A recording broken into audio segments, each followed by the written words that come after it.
muchos y muchas de vosotros conoceréis a Miguel Lorente por todos sus trabajos y sus actuaciones públicas.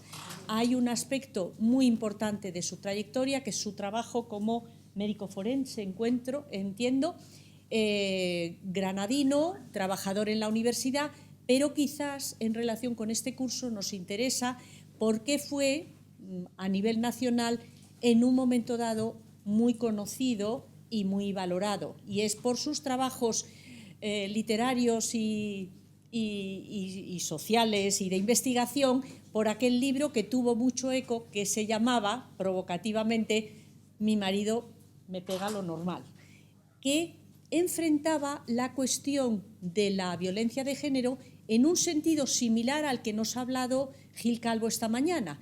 Es decir, una mujer que señalaba la violencia que sufría, pero que la pobrecilla, en esa frase históricamente tan conocida para muchos de nosotros, refleja que, bueno, es que las cosas son así, es que eso es lo normal. Y en ese sentido fue un paso adelante, una innovación importante, el estudiar el tema de la violencia de género, de la violencia contra las mujeres, por parte de un practicante de la medicina, de un investigador y también de un hombre. Siempre ha habido hombres, y son muchos los que defienden los derechos de las mujeres, pero siempre es una cuestión que queda más señalada que cuando son las mujeres las que pelean y defienden los derechos de las mujeres. Más posteriormente, también le hemos conocido en su dimensión pública porque ha sido alto cargo en el Ministerio de Igualdad. Y cuando él ha estado en el Ministerio de Igualdad han sido las épocas en que se han dado grandes avances legislativos, como la ley contra la ley general sobre la violencia de género o la ley sobre la igualdad. Actualmente él ha vuelto a su trabajo en la Universidad de Granada y felizmente lo tenemos con nosotros para que nos hable de este tema.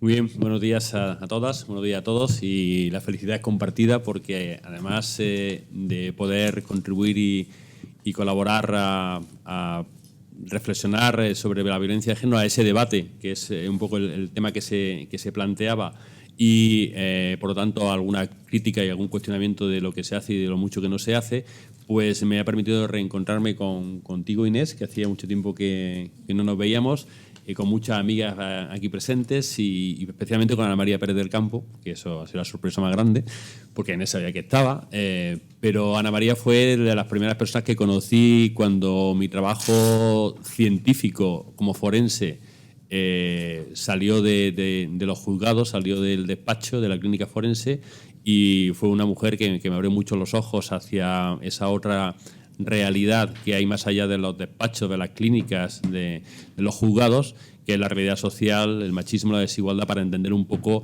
la verdadera raíz de esta violencia, que no se explicaba solo con el resultado que veíamos en los juzgados y en la clínica forense, y que hacía falta situarla en el lugar donde se produce, que es en ese contexto social y cultural de la desigualdad, en ese machismo que existe en nuestra sociedad. Luego, desde entonces, siempre hemos estado muy cerca y siempre ha sido un referente, y lo sigo siendo en cuanto a conocimiento y en cuanto a cariño y afecto. Así que me alegro mucho de reencontrarte.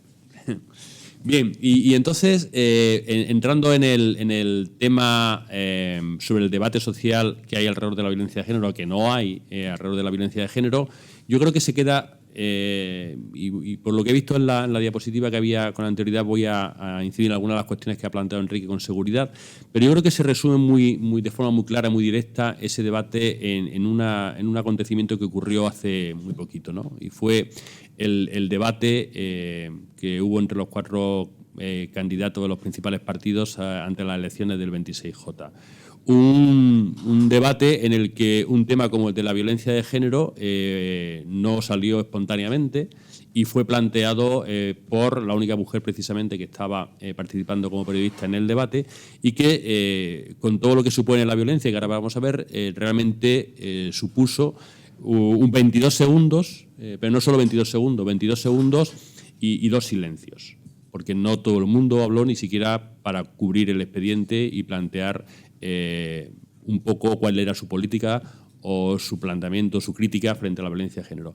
Y yo estoy completamente seguro que si en España hubiera alguna organización, pseudoorganización, circunstancia relacionada con la criminalidad más o menos mantenida, que supusiera que cada año asesinaran a 60 personas, no digo mujeres, no digo hombres, 60 personas, que hubiera 700.000 personas afectadas por ese grupo, esa organización o esas circunstancias criminales, estoy segurísimo que el único tema de debate ante unas elecciones sería qué se va a hacer para acabar con ese grupo, con esa organización, con esas circunstancias que cada año sistemáticamente supone la vida de 60 personas.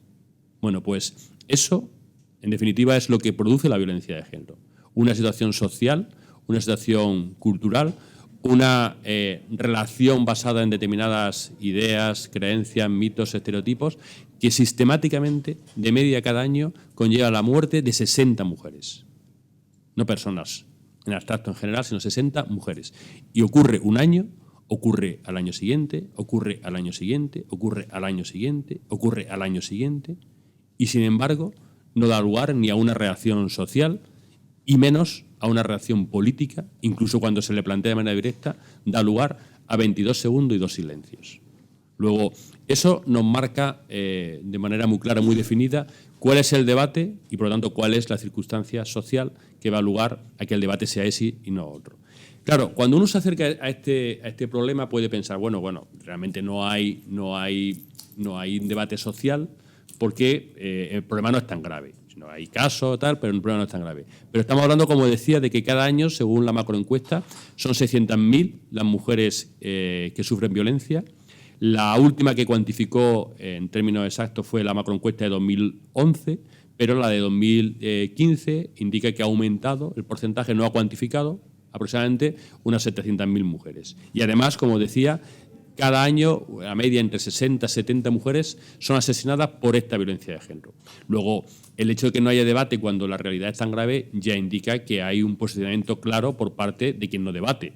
No es una situación tal. Pero podemos dar un paso más, ¿no? Y decir, bueno, realmente no hay debate porque no hace falta. Estamos tan concienciados, tan concienciadas, estamos tan sensibilizadas ante la violencia de género que debatir sobre lo que ya hemos debatido tanto tiempo no tiene sentido.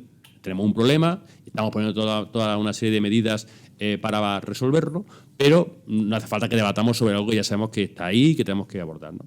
Pero la situación tampoco es esa. Ante la parecida, en el último barómetro del CIS, concretamente el porcentaje de población que considera la violencia de género como un problema grave es el 0,6%. En los últimos meses, el más alto fue en septiembre del año pasado, que fue del 1%. Quiero recordar. Y fue el 1% porque en agosto del año pasado asesinaron a 9 mujeres. 9 mujeres en 30 días. Y eso dio lugar a que en septiembre el 1%, en vez del 0, el 1% considera que es un problema grave. Por lo tanto, tenemos una situación que desde el punto de vista social está generando un déficit de conciencia y un déficit de posicionamiento. Y en parte de ese problema está en que no estamos incidiendo lo suficiente en las raíces, en las causas de esta violencia, ni siquiera en las consecuencias últimas. Estamos relatando los hechos. Y estamos relatando los hechos incluso de manera fragmentada. No estamos a veces presentando una realidad con distintas manifestaciones, sino que estamos fragmentando la realidad en distintos resultados.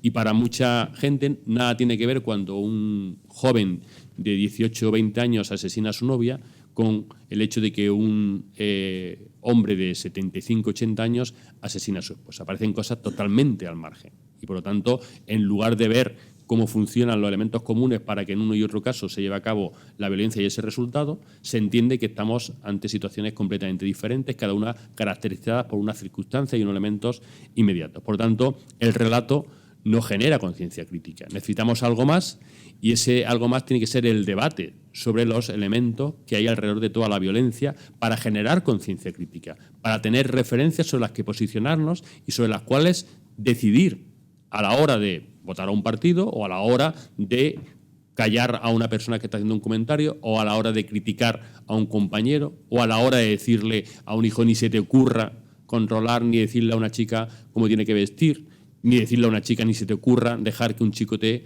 diga cómo tienes que vestir. Es decir, cosas que decimos sistemáticamente como padres y como madres, no bebas, no vayas tarde, a ver con quién te monta en el coche, a ver a dónde vas, lo decimos cada fin de semana sistemáticamente, como si fuera un protocolo, no se nos ocurre nunca decirlo sobre las referencias de la violencia, de la desigualdad o de las relaciones entre chicos y chicas. Luego hace falta ese debate social que, de hecho, en el CIS el elemento o la media anual más alta se produjo precisamente en 2004, 8,6. Fue el porcentaje de población que consideró la violencia de género como un problema grave. En 2004. ¿Y en 2004 qué pasó? No hubo más homicidios. Pasó una cosa muy clara, el debate social, político, de la ley integral que se aprobó en diciembre de 2004. Desde marzo hasta diciembre hubo un gran debate social porque hubo un debate criticando la ley, diciendo que hacía falta, que era eso de violencia de género, que era eso del género, qué tonterías dicen las feministas, gente totalmente en contra, esto es una ley contra los hombres, contra la familia. Bueno, pues hubo debate, sin muertes. Hubo debate y ese debate aumentó la conciencia crítica. Y conforme se dejó el debate y se volvió a relatar cada uno de los homicidios, la conciencia crítica ha ido bajando. Mucha respuesta emocional inmediata ante cada uno de ellos, pero poca en cuanto a concienciación y en cuanto a posicionamiento e implicación. Por lo tanto, tenemos que el debate es un elemento fundamental para generar esa conciencia crítica y, por lo tanto, el posicionamiento frente a la violencia y todas sus circunstancias, pero resulta que el debate, a pesar de que se habla mucho, no está generando esa concienciación. La pregunta es, ¿por qué no genera esa concienciación? Pues entonces tenemos que ver los diferentes elementos que forman parte de ese debate. La información, el contenido del mismo no es el adecuado, puede ser una de las causas para no generar esa conciencia crítica. Puede ser que la conciencia sea muy cerrada, esté muy enraizada sobre esos valores, esas ideas, esa tradición, esos estereotipos, esos mitos, y por lo tanto, aunque haya un contenido adecuado, sea difícil de penetrar. O puede ser algo simultáneo, es decir, que el debate no sea lo suficientemente adecuado y que la conciencia realmente sea bastante cerrada, bastante dura, bastante irreflexiva. Vamos a ver qué nos encontramos. Es fundamental el papel de los medios de comunicación. Ya lo digo, el debate en silencio o el debate en la intimidad está muy bien para influir sobre los grupos que debatan, pero influye muy poco en la sociedad. Hoy, debatir socialmente significa hacerlo a través de los medios de comunicación. De hecho, el gran cambio en violencia de género se produjo cuando los medios de comunicación se acercaron a la realidad de la violencia de género, con el asesinato de Ana Orantes, que después comentaremos. Hasta ese momento había violencia. Yo llevaba 10 años de forense cuando asesinaron a Ana Orantes, José Parejo, no se me olvidó el nombre de él, y siempre se veía como un suceso del periódico El Caso, ¿no? Como una cosa ahí apartada, no como un problema, el crimen pasional, se hablaba, ¿no? Mata por amor, todo ese tipo de cuestiones que decíamos no, pero la preocupación de los medios iba por esa línea. Y resulta importante transmitir el debate social, primero porque dan a conocer una realidad y además dan a conocer una realidad que es la única fuente que tiene la sociedad para conocer esa realidad. Cuando vemos que la mayoría, casi el 90%, otros estudios hablan del 92%, en la Unión Europea del 94% de la población conoce la violencia de género a través de los medios de comunicación, sabemos que según aparezca la violencia de género en los medios de comunicación, será la referencia para posicionarse ante la violencia de género. Y lo que estamos viendo es que el porcentaje no está aumentando e incluso que está disminuyendo. Es decir, si no se transmite una buena información, si simplemente se hace un relato de los episodios aislados y además cada vez que estamos comprobando el seguimiento de las noticias con menos espacio y con más justificaciones, ya es rara la información que no aparece con los testimonios de los vecinos o las vecinas diciendo que eran una pareja muy normal, que se les veía muy unidos, que se llevaban muy bien, que era muy buen vecino. Entonces, todo eso no solo no está generando conciencia crítica, sino que está facilitando que los mitos que la propia sociedad y cultura que genera la violencia de género ha construido para integrarla, justificarla y minimizarla, sigan teniendo una posición referente a la hora de darle un significado. Porque esto no es un accidente, esto es parte de esa desigualdad estructural que históricamente ha estado presente para que los hombres ocupen una posición de referencia sobre la cual poder corregir, imponer, castigar incluso a las mujeres cuando no se adaptan a lo que ellos consideran que debe ser el papel, el rol, el tiempo, el espacio de una mujer en su relación. Por lo tanto, esa situación ha necesitado, vamos a ver, de mitos, de estereotipos, no solo de asumir una serie de factores como propios, sino ha necesitado otros elementos añadidos para poder facilitar que las cosas se marquen o sigan por unas determinadas pautas. Luego, si no rompemos con esos mitos y con esos estereotipos, al final el significado de la violencia que vemos y que incluso aparece en los medios de comunicación va a ser el que históricamente ha tenido. Y por lo tanto no va a haber debate, no va a haber crítica, no va a haber conciencia del problema, sino va a haber justificación, porque ya tenemos elementos para justificar la violencia. Y entre esos elementos, esas ideas y esos valores, vemos que están o son de lo más variados, ¿no? Tenemos, por una parte, una sociedad que de entrada habla, según el Eurobarómetro, no solo en España, porque también hay en Europa la idea de que esto es un problema del sur y que en el norte no existe el problema. El problema existe en el norte, lo vimos también en la encuesta del FRA, de la Agencia de Derechos Fundamentales, como existe por toda Europa la violencia de género y con una incidencia bastante elevada. Pero además es que tenemos en la Unión Europea que hay un 2% de población que considera que la violencia de género es aceptable en determinadas circunstancias. Incluso un 1% que considera que es aceptable en todas las circunstancias. Luego, la sociedad en la que convivimos y vivimos, pues de entrada tiene un 3% de la población, de entrada, que no es una encuesta realizada en hospitales, ni en juzgados, ni en comisarías, sino una encuesta sociológica, pues recoge que hay una comprensión, facilitación hacia la violencia de género.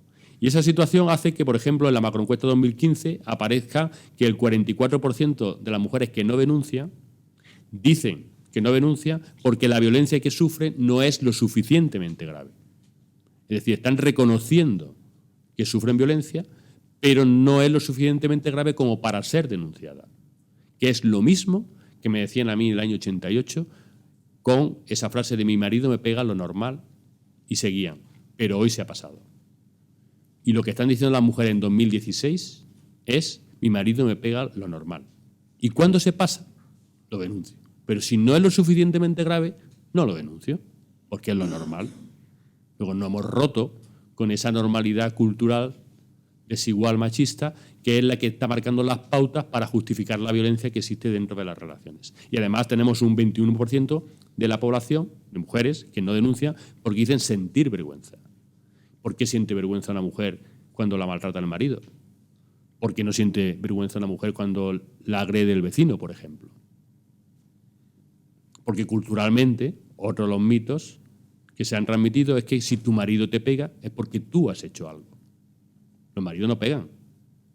Solo pegan a las mujeres que han hecho algo que está mal y que por lo tanto requiere o el castigo o la corrección. Luego, si yo denuncio, estoy diciéndole públicamente a la sociedad, a la comisaría, al juzgado, que soy una mala mujer, porque mi marido me ha pegado. Si fuera buena mujer no me habría pegado. Y llegamos incluso a tener manifestaciones. Yo recuerdo un caso en el que después de una conferencia se me acerca una mujer mayor y me dice, ay, muchas gracias, me ha gustado mucho, era en un pueblo, muchas gracias por venir aquí no viene mucha gente a dar una conferencia, no se preocupe, tal. Y entonces se queda así muy parada y me dice, no vaya a pensar usted que yo he venido aquí porque mi marido me maltrata. Y digo, no, señora, de verdad que yo no pienso eso. No, yo quiero que le quede muy claro que a mí mi marido nunca me ha puesto la mano encima. Y me dice, claro, que yo tampoco le he dado ningún motivo. Pero entonces es la idea, es decir, si tú eres una buena mujer, esposa, madre ama de casa, no problem.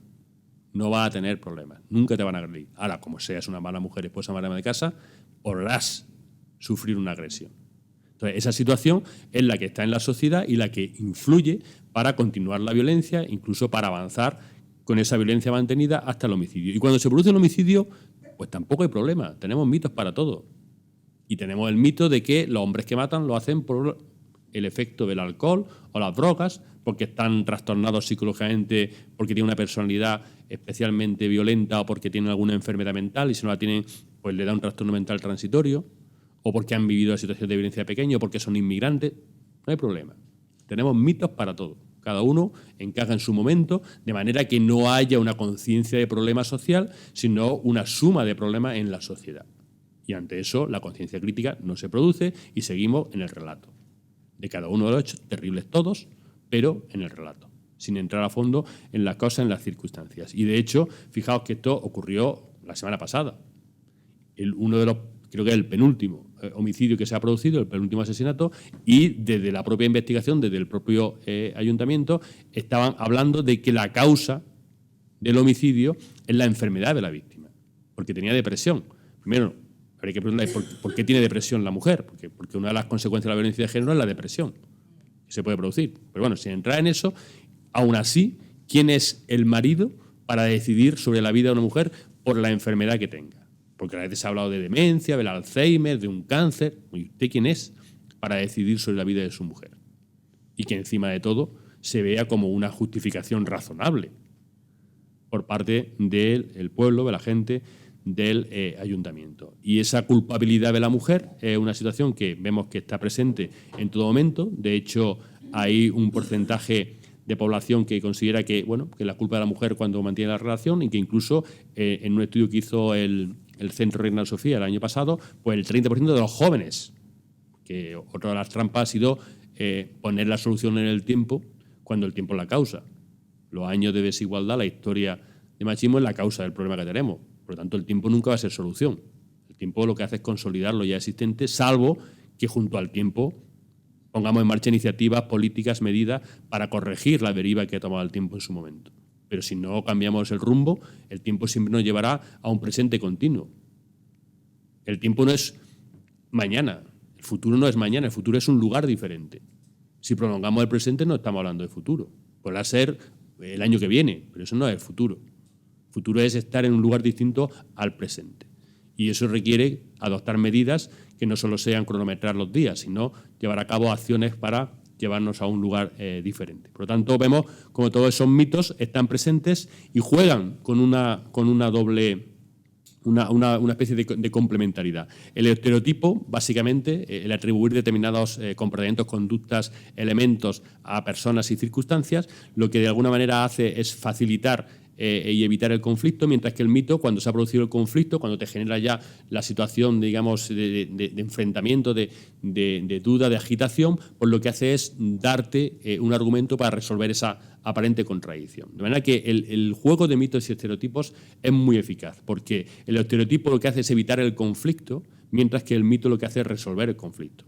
Luego, por una parte, tenemos todos los estereotipos de género que evitan el que eso se vea como un problema, y lo hemos comentado, y luego cuando se produce el problema porque no ha sido lo suficientemente eficaz todos los estereotipos o la situación ha sido tan grave como ocurre con los homicidios, pues tiramos de mito para resolverlo. Y, por ejemplo, cuando hablamos de conflicto, pues estamos hablando de que la violencia es normal, de estereotipos, de que es lo normal, de que algo habrá hecho la mujer, de que es un tema privado en el que no tenemos que entrar, etcétera. Estamos criminalizando las relaciones de pareja, dicen algunos juristas, etcétera, etcétera. El caso es dejar que todo transcurra bajo esa aparente normalidad. Y cuando se ha producido ya el conflicto, porque la violencia es muy grave, porque se ha denunciado, porque la han asesinado, pues aparece el mito para resolverlo. Entonces, las denuncias falsas, que todas las violencias son importantes, porque tenemos que hablar solo de violencia contra las mujeres, etcétera, etcétera. De manera que desvían la atención y facilita el que el problema siga siendo disperso y siga estando centrado sobre las circunstancias y no sobre su verdadero significado. Es más, y esto lo pongo así como anécdota, pero fijaos que cuando las mujeres asesinan, que también lo hacen, ¿no?, pues vemos cómo rápidamente a nivel mediático existen ya denominaciones para destacar la perversidad de la mujer, por ejemplo, la baronesa de hielo, o la viuda negra española, que es la misma mujer, tal igual, ya tiene, y sobre todo el de la viuda negra, que es un estereotipo que se utiliza siempre que una mujer mata al marido o a la pareja, tal igual. En cambio, los hombres que matan muchísimo más durante más tiempo y con una intencionalidad basada en la violencia previa, etcétera, no tienen ninguna denominación, no hay, no sé, el escorpión criminal o algo así, ¿no?, que podía ser, el escorpión criminal ataca de nuevo. No. Pero en cambio la viuda negra sí, todo el mundo dice, la viuda negra, ¡oh!, una mujer se ha cargado a alguien directamente, ¿no? Entonces, ese tipo de cuestiones juegan mucho para reforzar, por un lado, la accidentabilidad del homicidio masculino, mientras que por otro lado se destaca la perversidad histórica de la violencia que ejercen las mujeres. Luego, todo eso está ahí presente. De tal forma que esa normalidad, en ausencia de debate, que de lo que estamos hablando, al final actúa como causa y como justificación.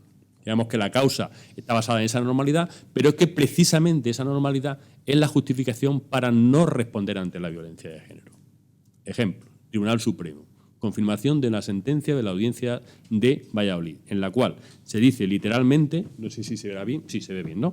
Dice, En la sentencia dice, se dieron por probados que se trataba de un alcohólico muy violento y que a ella no le quedaba más remedio que acceder a las peticiones sexuales en contra de su voluntad.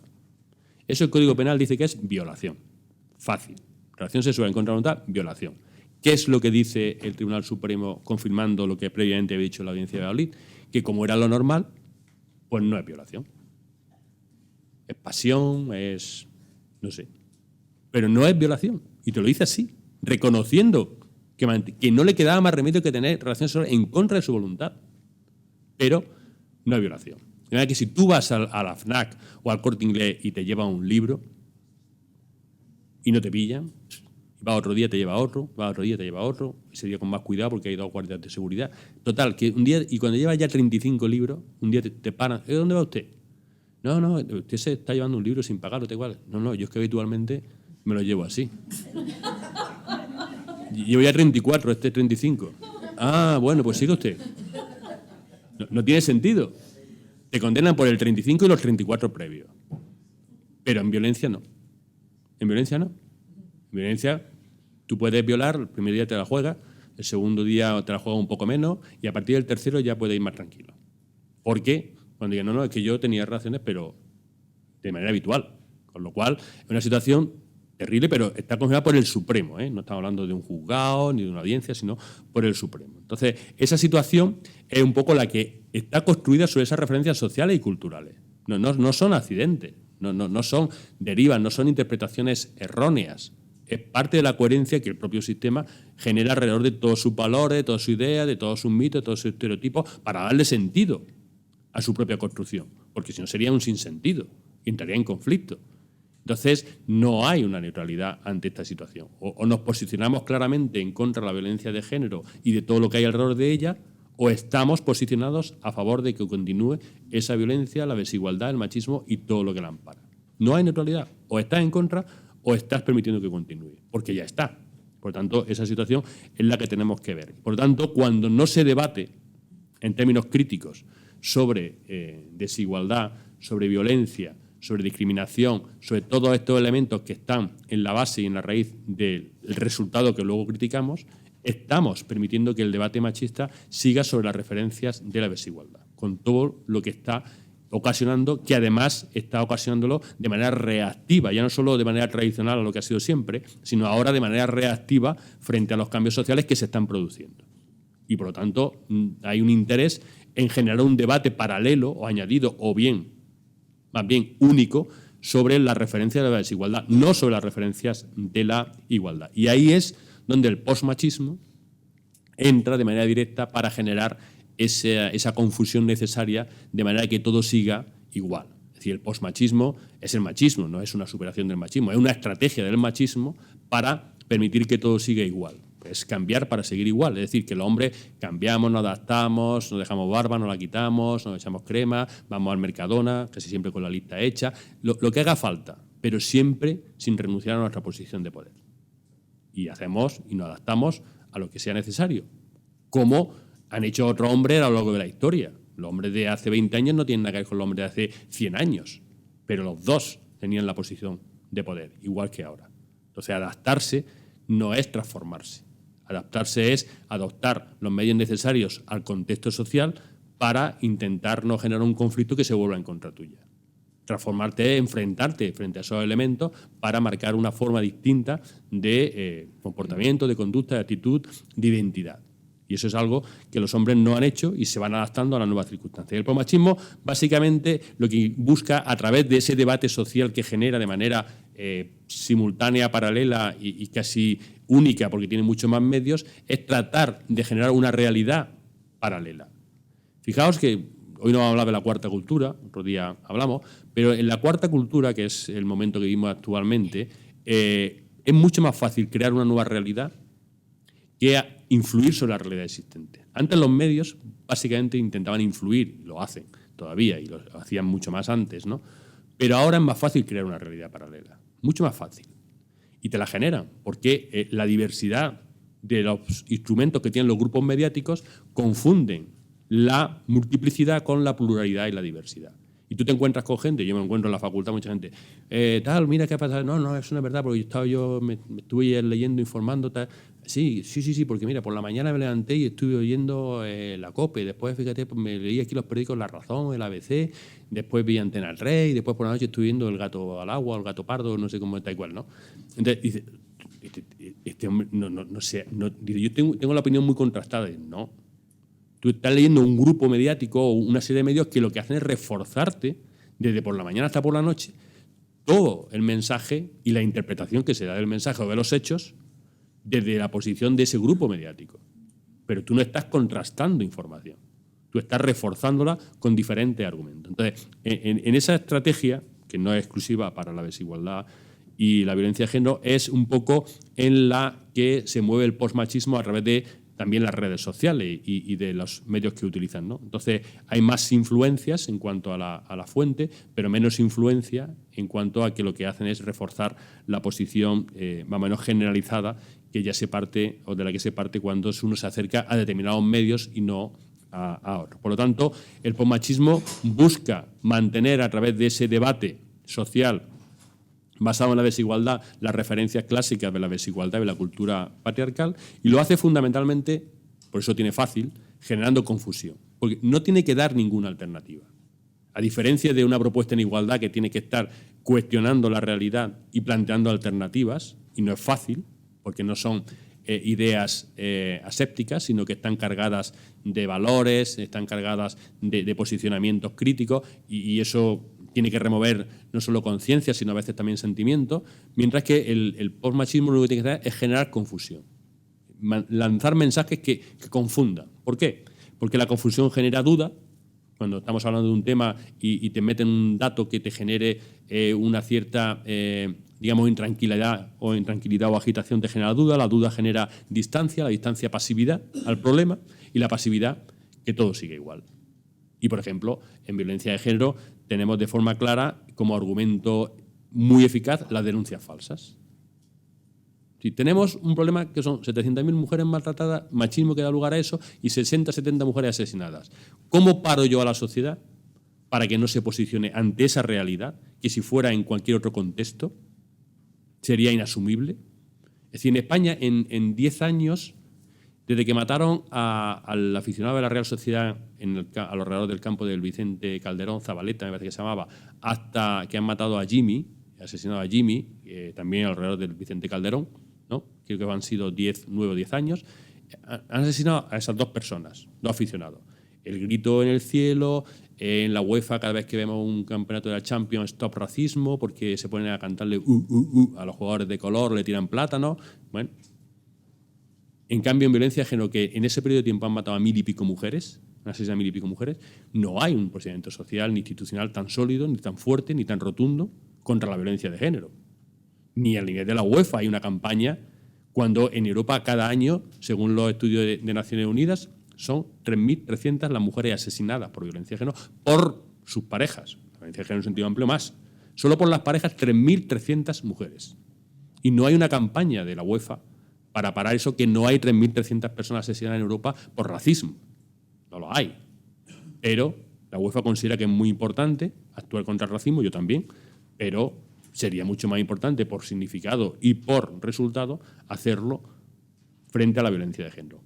Pero hay muchos elementos, muchos mitos de estos que se generan para mantener esa distancia de la sociedad al problema. Es decir, que en España solo el 0,6%, el 1% considera grave, cuando la evidencia es que estamos viendo noticias, porque, ojo, tenemos noticias, en otros países no, pero aquí sí.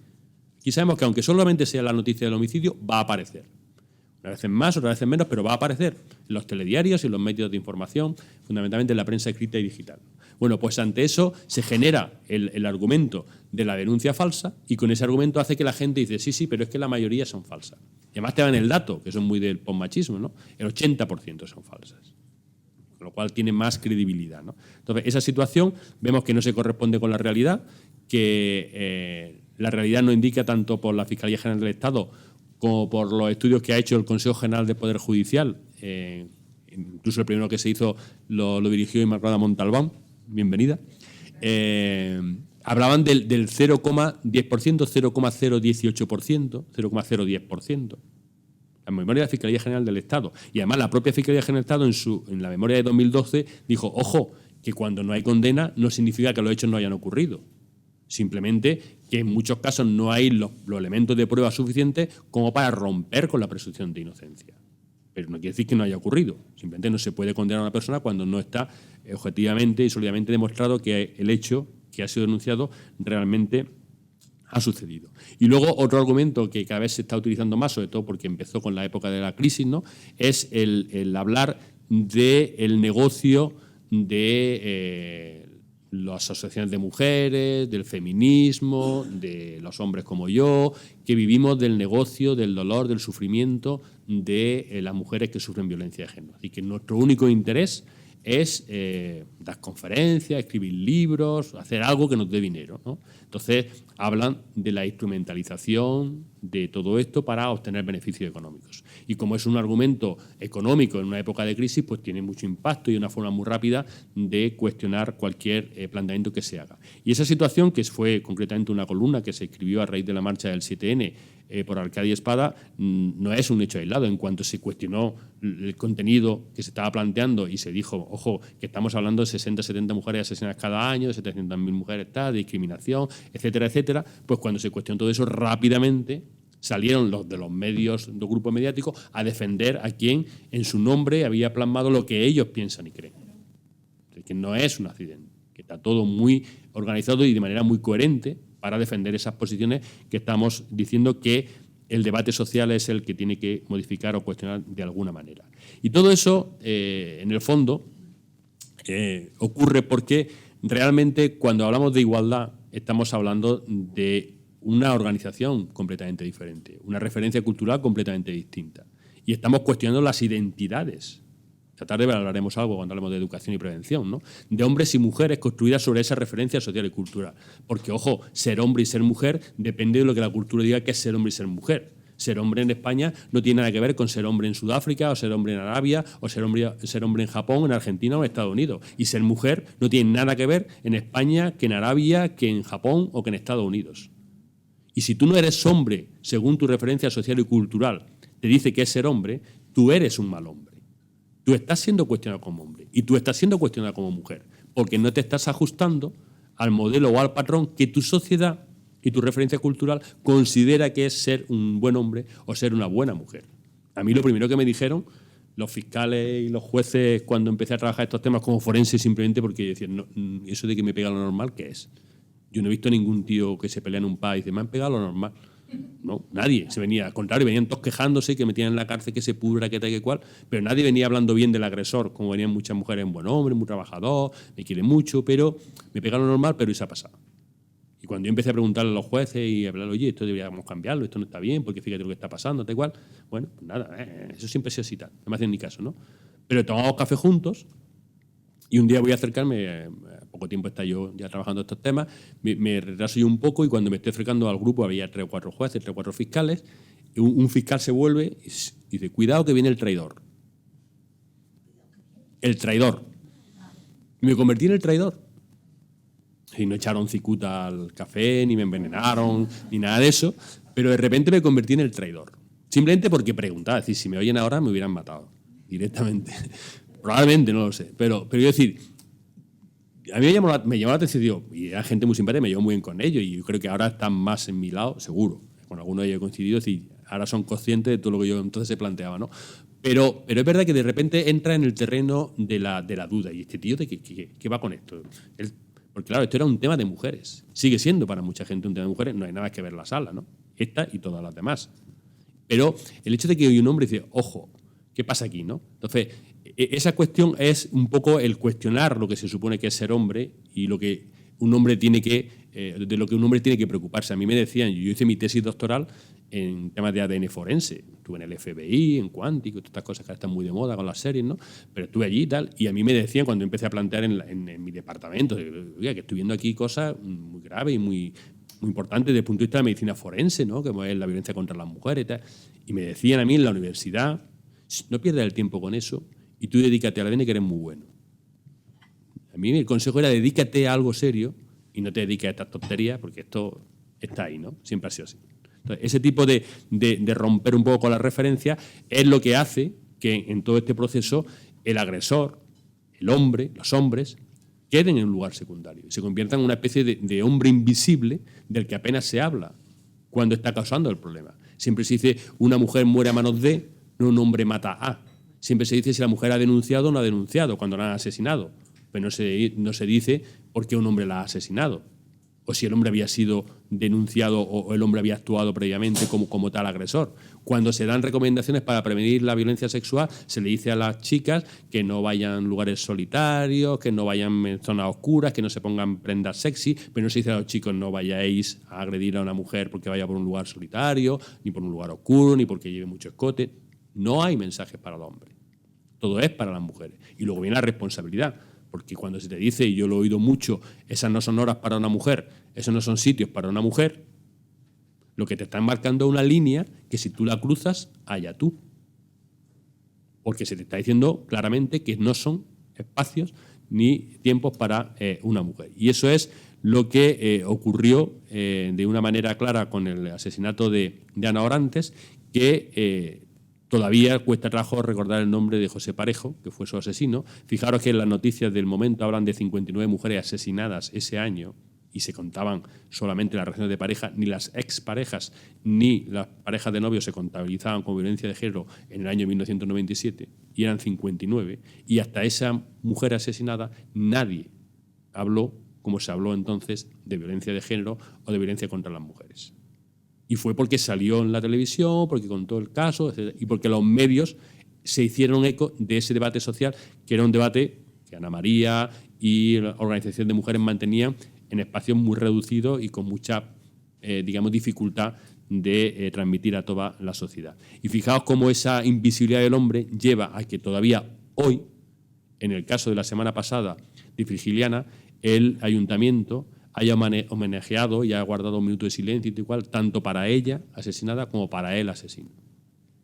Hoy, estamos hablando del siglo pasado ni del año 97, sino todavía se sigue invisibilizando y se sigue poniendo en términos de igualdad al asesino y a la asesinada, o tenemos casos como lo que ocurrió en el campo del Betis, cuando un sector de la grada empezó a hacer cánticos a favor no del jugador, no nos confundamos. Cuando Rubén Castro recibió los cantos, no le decían Rubén Castro, qué bueno eres, sube por la derecha y remata con la cabeza. ¿No? Está hablando del hombre que juega al fútbol. Porque está hablando, hiciste bien, ella es una puta es. Entonces estaba hablando del hombre que juega al fútbol, no del jugador. Que el jugador no tenía que ver nada el cántico con su habilidad deportiva y su juego y sus características, ¿no? Sino de eso. Entonces, que eso ocurra cuando dicen todas las violencias son iguales, no, en ningún ayuntamiento homenajean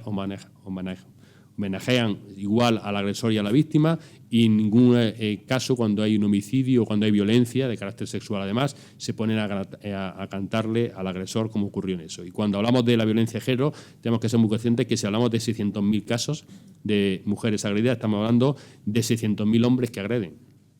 No podemos invisibilizarlo. Y si hablamos de 700 mujeres asesinadas tenemos que hablar de 700 hombres que asesinan. Porque el problema está precisamente en esa cultura machista y en esos hombres que la ejecutan y que la plasman en acción. Porque de no hacerlo, vemos que al final se traduce en situaciones claramente favorables a los agresores. Si tomamos la referencia de la macroencuesta de 2011, 600.000 casos, las denuncias que se produjeron en 2014, 126.000, pues al final las condenas fueron 28.000. Si comparamos el total de condenas con el total de casos que se producen en nuestro país, en España, resulta que el número o el porcentaje de hombres condenados por violencia de género es el 4,8%. Es decir, hoy por hoy en España, hoy por hoy es impune. Existe impunidad. Y la percepción que tiene un hombre a la hora de llevar a cabo una agresión a la mujer es que no pasa nada. Y la probabilidad de que te pase es mínima. Es mínima. Primero porque no te van a denunciar, el 80% no te denuncia. No denuncia por estos factores, alrededor de la normalidad, de que no es lo suficientemente grave, de que me da vergüenza, lo hemos visto, ¿no? Pero es que se denuncia la probabilidad de que te condene es baja, un 20% aproximadamente, porque no está subiendo en temporada, palabra contra palabra, sí tiene lesiones, pero es que pueden ser por otra causa. etcétera, etcétera, ¿no? Entonces, esa situación es una situación construida por toda esa referencia que decíamos al principio y que el debate social es el que tiene que plantear. Porque al final, quien mata es el machismo. Quien mata es el machismo. Y luego cada uno de los machistas llevan a cabo ese mandato, o utilizan esa referencia para llevar a cabo el homicidio ejecutado. Y si no, no tiene sentido que estemos en una situación en la que, por ejemplo, si tomamos los datos de los últimos años, ¿no?, que en 2013 asesinaron a 54 mujeres, es decir, 54 hombres asesinaron a 54 mujeres, bueno, pues ninguno de esos hombres, ninguno de esos, de los 54 que mataron en 2013, mataron en 2014. Estaban o detenidos o algunos de ellos se habían suicidado. Pero es que en 2014 asesinaron a otras 54 mujeres. Y ninguno de esos 54 hombres que asesinaron en 2014 asesinaron en 2015. Pero es que en 2015 asesinaron a 61 mujeres. Otros hombres completamente diferentes. Y a día de hoy, los que mataron en 2015, ninguno de ellos ha matado este año y son 26, 27 mujeres asesinadas. Entonces, ¿qué clase de cultura, de sociedad tenemos para que cada año surjan 60 hombres nuevos dispuestos a asesinar a sus mujeres? No está en los hombres individualmente. Está en lo común a todos los hombres para que ellos puedan iniciar la violencia y luego algunos de ellos puedan llevar incluso hasta el homicidio. Y por eso sorprende y vemos que es una ausencia de debate, una ausencia de referencia clara, que el planteamiento se haga sobre los casos y no sobre las circunstancias generales. ¿Por qué cuando se habla de los terroristas o los terrorismo internacional, yihadismo, se habla de yihadismo y no de yihadistas? ¿Y por qué no se habla de machismo y solo se habla de machistas? Estamos reduciendo el problema a lo individual cuando el problema no es individual. Si fuera individual, tendríamos muchas formas de abordarlo, muchas formas de prevenirlo y muchas formas de solucionarlo. Pero estamos hablando de que hay elementos comunes a cada uno de ellos que son los que llevan a que hombres que en un principio nunca se habían planteado asesinar, no forman parte de redes criminales ni de grupos organizados, terminen asesinando. Y luego, encima, en prisión tienen la nota más alta en cuanto a comportamiento. Porque son hombres que querían matar a su mujer y no son delincuentes ni están en contra de los factores o elementos de convivencia, etcétera, etcétera. Lo que decía uno de estos hombres que había sido condenado por asesinato, le decía en una entrevista: "Mire, usted no se confunda conmigo, es decir, yo maté a mi mujer pero no soy ningún delincuente". Literalmente decía: yo he matado a mi mujer pero no soy ningún delincuente. Entonces era el crimen moral, son crímenes morales. No es un crimen instrumental, no se hace para quedarse con algo material a cambio, se hace para defender tu posición, tus ideas, para impedir que la mujer se salga con la suya, para que no se ría de ti. Entonces lo haces y asumo las consecuencias. ¿Cuántos son? ¿20 años de cárcel? Como esto. Venga, me entrego voluntariamente. Que no quiero ser cuestionado por la sociedad porque formo parte de un contexto donde estoy muy integrado, muy reconocido. Me suicido. Además, el suicidio libera. Es como un crimen de honor. Yo tengo una empresa arruinada, me suicido y ya he limpiado mi honor.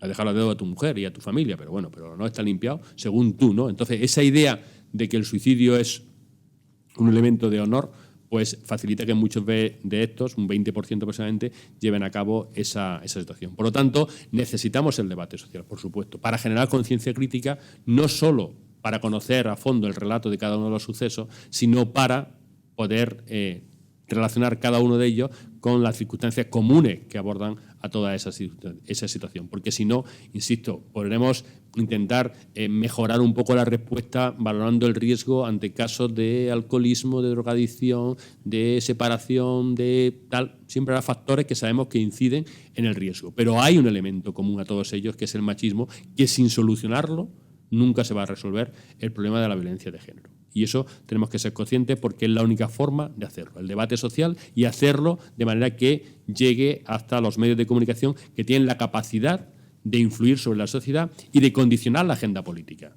Porque si no hubieran sido los medios de comunicación quienes se preocuparon en 1997 del caso Ana Orantes, hoy no tendríamos ley integral. Porque en aquel momento la sociedad no demandaba una ley integral.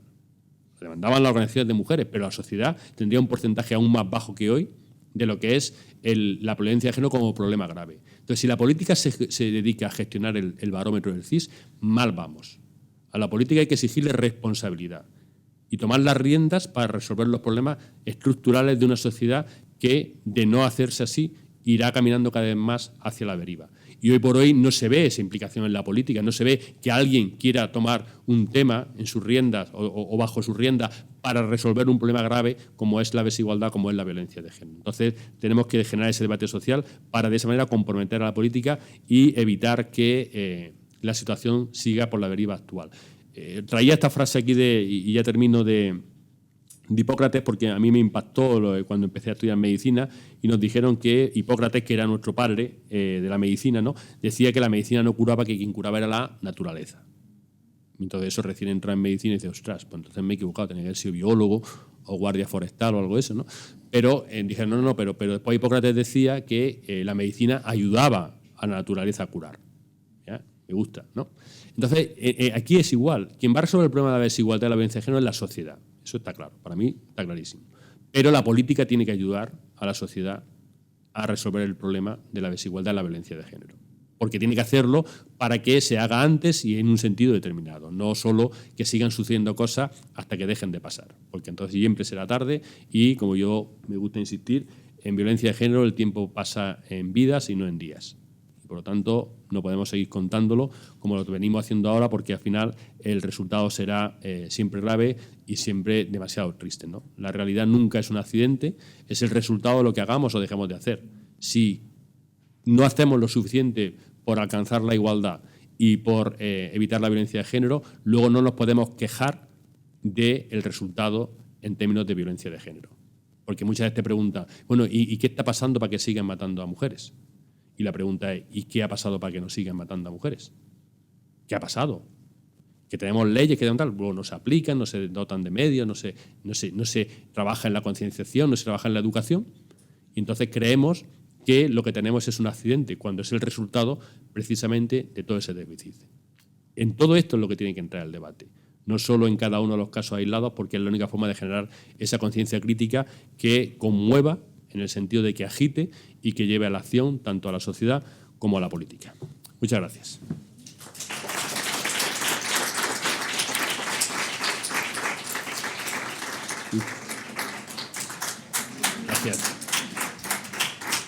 Gracias. Muchas gracias, Miguel. Y vamos a tomar un poquito el debate, como nos aconseja nuestro ponente, que de alguna manera termina igual que la ponencia anterior, la necesidad de un debate sin sectarismos, con transparencia, con argumentos, no con las ideas tradicionales, repetidas, muy sectarias, que estamos muchas veces escuchando en la sociedad española con respecto a estos temas. ¿Hay alguna pregunta, alguna intervención?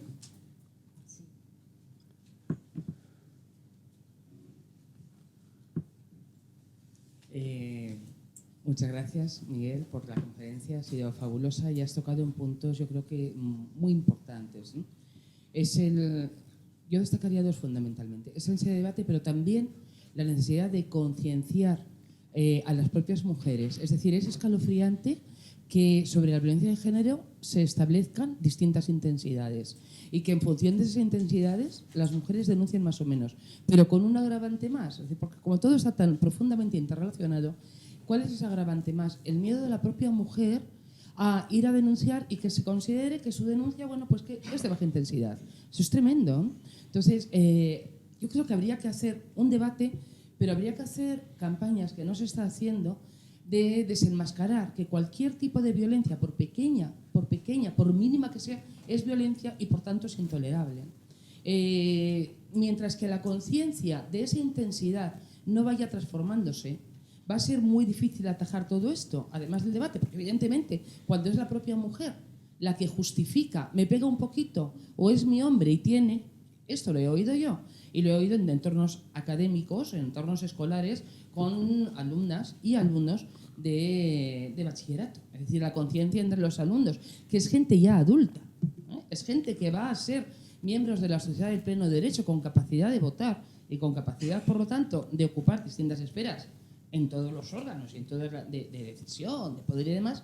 Esa conciencia existe, es tremendo, pero existe en ellas. Entonces yo creo que habría que cambiar esto profundamente. Por otro lado, es la necesidad de actuar interrelacionadamente las distintas esferas. Es decir, cuando una mujer va a denunciar, la policía y de ahí en adelante las caras, las expresiones, puede hacer que ese intento de denunciar, ese intento de clarificar la cohorte, ¿no? la inhiba para poder ejecutar ese paso, independientemente, como tú perfectamente has estado exponiendo a lo largo de toda la conferencia, de todos los focos, de todos los agentes, de todo ese debate que no existe, que ha existido en tiempos y ha correlacionado con una disminución de la violencia, pero que se ha abandonado por falta de presupuestos, en fin, por toda la cantidad de cuestiones que podríamos analizar.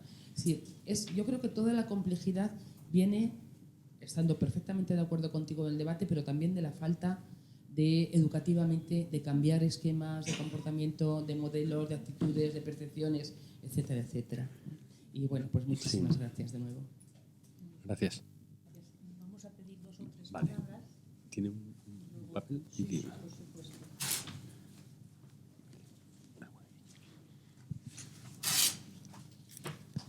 Muchísimas gracias. Bueno, a mí me está resultando apasionante. Yo trabajo con infancia y en concreto con violencia contra la infancia.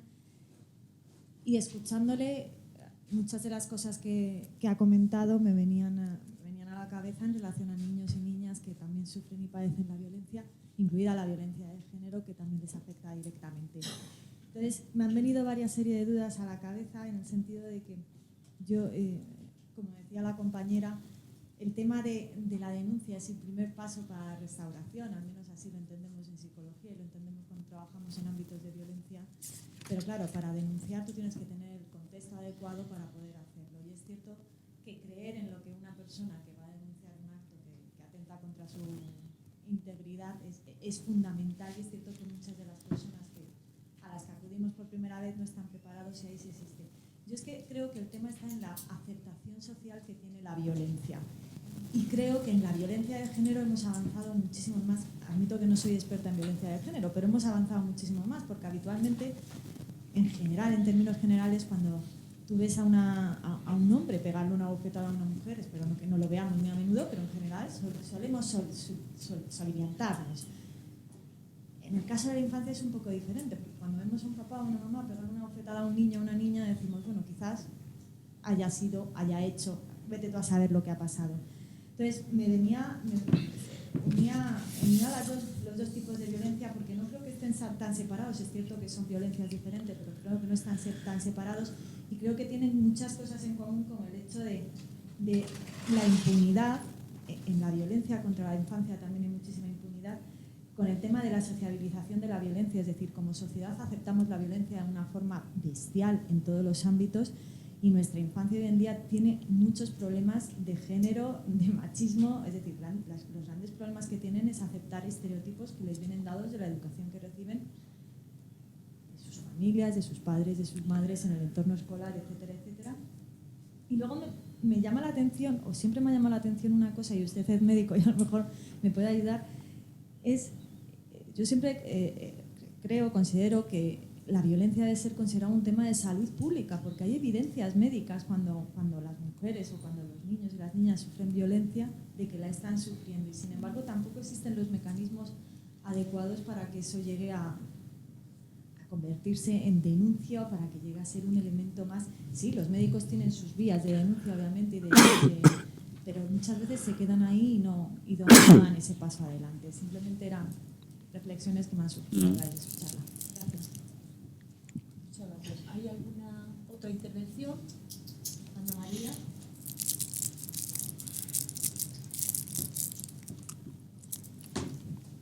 Es obvio que estoy de acuerdo con todo lo que acabas de decir, pero yo quería puntualizar que la diferencia, que la dificultad que se produce con la violencia de género, y es porque lo que está impidiendo el varón es el ejercicio de poder.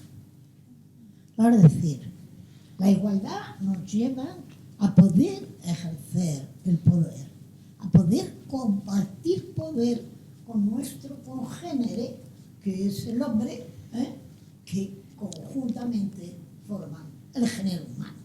Y eso se ha impedido durante todos los siglos de la humanidad, desde que la historia es la historia. Y la dificultad no es tanto en que el hombre, en acabar con que el hombre vea a la mujer, sino en la dificultad de que el impedimento máximo para que no se le arrebate el poder, incluso aquellos que no ostentan el poder social, tienen poder sobre su mujer. Está en ese poder sobre los hijos, en ese poder sobre las mujeres. Y ahora estamos viendo cómo se utiliza a los niños con el tema de la custodia repartida, mal llamada custodia compartida, ¿no? Es una utilización que se está haciendo contra las mujeres, contra los propios niños, ¿no? Y en ese sentido, creo que el debate debe poner encima de la mesa la enorme dificultad, que no radica en el golpe que te dan en la vida de la que te privan, sino en un ejercicio de poder universal de todos los pueblos contra la mitad de la población del género humano, que son las mujeres. Gracias. Muchas gracias. Miguel, ¿tú qué contestas? Vale, pues a ver, en relación... estaba buscando si tenía ahí una diapositiva. Me ha comentado. No, ahora tengo en otro. Estoy totalmente de acuerdo con lo que acaba de decir Ana María. Es decir, uno de los grandes errores, por eso te iba a mostrar la diapositiva que tenemos, es pensar que el machismo es un exceso en la manifestación, un exceso inaceptable en la manifestación normal de determinadas pautas de relación y convivencia. Es decir, un piropo malsonante, pero no un piropo decirle buenos días, guapa, eso no tiene ninguna importancia, un chiste especialmente borde, una relación ofensiva, un golpe. Entonces, el machismo aparece como un exceso cuestionado de una normalidad que dentro de una pauta es aceptable y es forma de reírnos, de relacionarnos, etcétera, etcétera, ¿no? Y el machismo en la propia desigualdad. Es decir, el hecho de construir unas relaciones entre hombres y mujeres de manera diferente, con la figura del hombre como referencia, como autoridad, desde una posición de poder, es el machismo. Y es una construcción de poder. No es simplemente una distribución de roles, porque en el Neolítico los hombres salían a cazar fieras y las mujeres se quedaban cuidando el fuego y los niños y las niñas, sino que es una construcción de poder para mantener y perpetuar el poder. Entonces, si no entendemos esa esencia que hay en la desigualdad, es decir, no solo el exceso, sino la propia desigualdad, y no de manera accidental, sino sobre una estructura de poder, pues evidentemente no vamos a entender cómo es posible que a día de hoy todavía haya tanta resistencia, tanto silencio, incluso en un debate ante unas elecciones, ante un tema como es la violencia de género con su resultado más grave, ya no digo otro tipo de discriminación y desigualdad. Luego, para mí, coincido contigo y creo que tenemos que tenerlo muy claro, que la esencia es que estamos hablando de una estructura de poder basada en la condición de ser hombre, porque esa condición es propia de cada hombre y, como muy bien dice, da igual el color de la piel, el origen, la creencia, la ideología, donde estés, da igual, tienes poder sobre las mujeres y siempre tendrás mujeres sobre las que tenés poder. Entonces, esa situación hace que no solo tengas capacidad de condicionar la realidad con determinadas formas de comportamiento, sino de darle significado a la realidad. Entonces, puedes pegarle a la mujer y luego decir, es normal, tienes las dos posibilidades. Entonces, eso es muy poderoso y, por lo tanto, renunciar a ese doble efecto del poder de condicionar la realidad en términos de resultado y conducta y de darle significado es algo a lo que no se está dispuesto, al margen de todos los privilegios, beneficios que también vemos en el día a día, ¿no? El hecho de que las mujeres dediquen cada día, según el CIS, barómetro de abril de 2014, un 92% más a tareas domésticas que los hombres, y un 27% más al cuidado de los niños que los hombres, y que el hombre tenga un 34% de tiempo de ocio cada día más que las mujeres, eso es privilegios. Y que además tú seas reconocido o no con independencia de ese resultado. Es decir, si alguien entra a una casa y ve que la casa está desordenada, con la ropa de la chaqueta encima de la silla, los platos de la cena no se han retirado porque se acostaron y han ido a trabajar temprano, la gente dice, uy, qué mujer más guarra. No dicen, uy, qué hombre más guarro. La mujer es cuestionada por esas funciones que se suponen que son propias. Aunque a lo mejor el que haya dejado la camisa, la chaqueta y los platos haya sido el marido. Pero a quien van a cuestionar es a la mujer. Y luego, en ese sentido, la amenaza fantasma. Que eso lo he visto yo con mucha gente cercana, que tiene en la casa muchas amigas y de cual, perfecta, limpia, ordenadísima, y muchas veces, bueno, no voy a ordenar. Bueno, déjalo, luego se ordena. No, pues, y si viene alguien, y yo conozco gente que tiene toda su casa preparada para la revista por si llega alguien, y nunca ha llegado nadie. Muchas veces le preguntan, ¿a ti ha venido alguien que te pueda suponer que esté desordenada la casa un problema? Porque si viene alguien de tu familia, alguien muy conocido, le da igual, ¿no? Pero desde chiquitilla la enseña, la casa siempre impoluta, siempre igual, por si viene alguien, ¿no? Y nunca viene nadie. Pero por si viene alguien, tienen que tener las cosas súper ordenadas porque son ellas las cuestionadas. Nunca será el marido, nunca será tal, ¿no? Es más, cuando mi despacho, que está bastante desordenado, cuando entra alguien, no soy desordenado, ni soy guarro, ni soy sucio, soy inteligente. Pues tengo muchos papeles encima de la mesa, muchos libros y tal cual, ¿no? Porque hombre más inteligente, cuando no debería ser así. Pero en fin, efectivamente, al final, el darle significado a la realidad es tan importante o más como el condicionar la propia realidad, porque al final es la clave. Tú la manejas y la moldeas, la modelas como tú consideres, ¿no? Entonces, es una esencia. Y por eso, como muy bien decía, ese poder de la cultura es el que define las identidades y el que lleva a las mujeres a reproducir determinadas pautas de conducta y comportamiento como si fueran propias de ellas y no rebelarse frente a eso. Porque al final no es cuestión de genética, sino de cultura. Y por lo tanto, el dirigirnos a los chicos para que no peguen y a las chicas para que no admitan ese tipo de conducta, pues es un poco la clave, ¿no? Porque es más fácil, desde luego, en eso coincido, que puede ser más fácil que las chicas cambien como están cambiando, que no que los chicos cambien, porque ellos no ven problema en hacer este tipo de cosas porque se ven beneficiados y privilegiados a través de esas conductas, mientras que ellas sí se ven limitadas y cuestionadas o condicionadas por esas conductas. Luego, el cambio que de hecho esta tarde comentaremos se está produciendo es un cambio protagonizado y liderado por las mujeres, por las chicas más jóvenes, que está generando más violencia, curiosamente, porque los chicos intentan lo que no han resuelto por el peso del control social, conseguirlo por medio de la violencia. Pero es fundamental esa educación y ese tipo de mensaje para que no se vea como normal algo que no es normal. A mí me sorprende, ahora que estamos trabajando en la universidad, el tema del acoso sexual. Primero, la gran incidencia que hay a nivel de las aulas, de los despachos, y luego cuando hablas con las chicas, con las mujeres y de diferente edad, es que ya asumen ellas determinadas conductas de protección o de evitación en determinados espacios, directamente, lo hacen todas. Y yo cuando me subo a un autobús o cuando voy al metro, ya me pongo en determinados sitios y tal, para que no me puedan rozar, para que no me puedan tocar, para que no se puedan pegar. Entonces, claro, eso los chicos no lo sabemos, porque nunca hemos experimentado esa situación, ni tenemos una precaución por algo que sabemos que no nos va a pasar o que la probabilidad de que nos pase es muy baja, ¿no?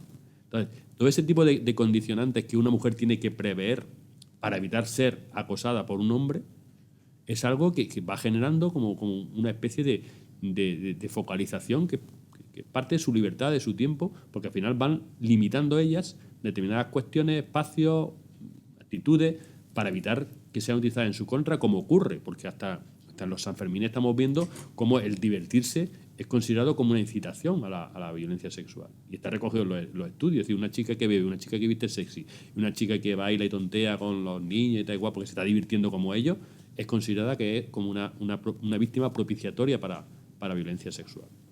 Simplemente por eso, porque por hacer lo mismo que hacen los chicos. Entonces vemos que luego esas justificaciones están presentes y ese mensaje hay que hacerlo a través de educación, como me han dicho, y de concienciación. Pero de una manera muy, muy rotunda, muy rotunda. Y con relación a la infancia, por supuesto, es otra de las claves. Además, la violencia de género impacta directamente en la violencia, en los niños y en las niñas, lo sabemos, y luego facilita la reproducción de conductas violentas. Forma parte de esa violencia estructural que existe en la sociedad y que normaliza, que lleva lo de la letra con sangre entra, que es verdad que no reproduce tanto rechazo porque no se entiende tanto como una conducta dirigida a bañar, sino dirigida a educar. Entonces, si yo le pego a un niño es porque lo estoy educando para que sea un buen niño, mientras que si yo le pego a una mujer, esa situación ya sabemos que es para retenerla, controlarla, someterla. Ya no se entiende que un hombre le pueda pegar para corregir a una mujer. Se entiende, se justifica sobre ese argumento, ¿no? Pero es verdad que la orientación, el significado ha cambiado mucho y ahora mismo es mucho más contundente con la violencia, por ejemplo, en un servicio de urgencia. Ahora comentamos lo de salud. Si un niño llega o una niña llega con una lesión, aunque sea porque se ha caído la bicicleta, hay parte de lesión seguro. Es más, tenemos casos en los que eran lesiones por dermatitis y se han mandado parte de lesiones y luego se ha comprobado que no era una lesión, sino que era una dermatitis. Y parecía una lesión. Pero se manda. Ahora, que una mujer llegue con lesiones, apenas se manda parte de lesiones. Porque el médico o la médica se posiciona y dice, a ver si va a ser peor. A ver si ella no denuncia, ¿quién soy yo para denunciar? Entonces, sí prejuzgan y asumen posiciones al margen de su papel como médico o como médica. Tanto para darle trascendencia a los hechos que se puedan derivar, como incluso para entender si dentro de esa violencia habrá factores que la justifiquen. Entonces, hay elementos comunes, pero luego es tanto una construcción basada en el género totalmente diferente. Y luego sí hay violencia, un componente de género, como bien apuntado, en las niñas. Es decir, las niñas, los estudios indican que sufren violencia física prácticamente igual que los niños. Ahora se empieza a ver que parece que sufren más, pero bueno, eso que el niño aguanta, que es fortote, que te cual, también le pegan físicamente. Ahora, la violencia sexual es el doble en las niñas que en los niños. El doble. Y luego hay violencia contra las niñas específica, como es la mutilación genital femenino, los matrimonios por dote, etcétera, etcétera. Que eso es, aquí ocurre menos, pero también eso es específica el componente de género en las niñas y no en los niños, la violencia sexual y el resto de conducta. Esa situación yo creo que tiene que ser conocida, que tiene que ser abordada desde el punto de vista social, político y de salud. Es decir, en medicina en Granada, la violencia en estos entornos la explico yo y la explico como un problema de salud. Es decir, no es que ustedes se posicionen, un parte de lesiones, no, es un problema de salud. Es decir, lo que sufre una mujer cuando sufre violencia es un deterioro de su salud. Y ustedes, como médicos y como médicas, tienen no la opción de actuar, sino la responsabilidad de hacerlo. Y tienen que actuar para abordar el problema de salud y luego, además, para abordar el problema judicial. Pero el problema judicial no va a resolver el problema de salud. Si una mujer tiene un problema de estrés crónico, tiene infecciones de repetición como consecuencia de la disminución del sistema inmune, si tiene vaginitis porque tiene violaciones forzadas, como aparece en la sentencia, pero que ocurre en el 45% de los casos donde hay violencia de género, según los estudios de la OMS, si tiene además alteraciones neurológicas centrales como consecuencia del estrés crónico, con pérdida de conocimiento, mareo, etcétera, etcétera, si tiene todos esos problemas que hacen que vayan un 20% más a consultas médicas que las mujeres que no sufren violencia, y en lugar de entender que es violencia, se convierten en las pesadas de turno, ya está aquí la fulanica otra vez. Ahora, a ver qué me cuenta hoy. Que si no duerme bien, que si está muy nerviosa, que si no le sienta bien la comida. Entonces se convierten en la pesada y la hipermedicalizan y no resuelven su problema, porque no saben, ojo, no es que no quieran, es que no saben que detrás de esa sintomatología está la violencia. Para un médico o una médica, hoy la violencia es un hematoma, que es lo menos frecuente en violencia de género. Y lo dice la propia OMS. Porque cuando tiene un hematoma, que lo tiene, no va al médico. Eso te lo aseguro yo. Entonces, ¿cuándo va? Pues cuando tiene las consecuencias crónicas de estar viviendo una situación de violencia. Entonces, ese problema de salud, simplemente como diagnóstico diferencial. Porque además, si además tiene diabetes, si además tiene hipertensión, si además tiene otra cosa, está mucho peor. Porque el estrés crónico que genera la violencia de género hace que su enfermedad crónica, sea diabetes, hipertensión, nefritis, evolucione muy mal. Y entonces empiezan a hacer barbaridades desde el punto de vista del tratamiento sin abordar la causa de esa evolución tan anormal. Entonces, ahí sí estamos trabajando mucho, pero es verdad que está costando. La respuesta del alumnado es maravillosa, ¿eh? maravillosa. Pero este alumnado, que llevamos 3 años, el tiempo que yo llevo incorporado, trabajando en este tema, necesita llegar a espacios donde puedan ejercer este conocimiento, y también estamos trabajando a nivel de estructuras sanitarias, pero cuesta, porque la visión es más la visión tradicional del parte de lesiones, que yo creo que es un error. Es decir, que el parte de lesiones, igual que la denuncia, no creo que sea la única solución. No creo que pueda ser la única solución como solución inicial. Si pensamos que la salida de la violencia de género en un espacio tan grande y amplio como lo tenemos en la sociedad se puede producir solo y exclusivamente por el espacio estrecho y oscuro de la denuncia, nos estamos equivocando. Ya se han dado cuenta en los países nórdicos y en muchos sitios. Pero pensar que la misma cultura que te dice que tu marido te pega lo normal te va a ayudar a salir de la violencia a través de una denuncia, es decir, primero va a hacer que tú cuestiones toda esa cultura para denunciar, y después que la respuesta de la justicia, que forma parte de esa misma cultura, va a ser tan buenísima que va a resolver el problema. Imposible. Entonces, no podemos poner como única opción la salida a la violencia de género en primera instancia a través de la denuncia. Hace falta más. Es más, tenemos que en la única situación que afecta a la salud, que el tratamiento depende de un profesional o una profesional que no es especialista en salud, es la violencia de género. Si a mí me pegan una puñalada, yo voy al hospital, a mí me atienden, me curan, después me mandan a rehabilitación, después me hacen todo, sin necesidad de que haya un juez o una jueza que diga que efectivamente yo he recibido una puñalada, que no me la he pegado yo, que no ha sido tal. Pero una mujer, para recibir el tratamiento previsto en todo lo que es la parte social, psicológica y tal, necesita que haya una orden de protección o alguien que no tiene nada que ver con la salud que le diga que ha sufrido violencia. Porque si no, no tiene derecho.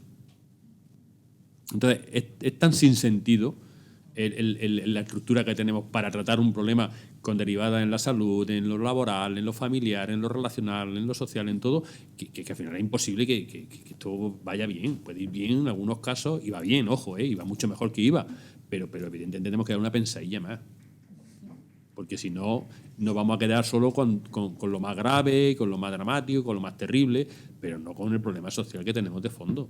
Y el problema social que tenemos de fondo es lo que hace que muchas mujeres no denuncien, porque, como tú bien apuntabas, no ven que la denuncia vaya a resolver su problema.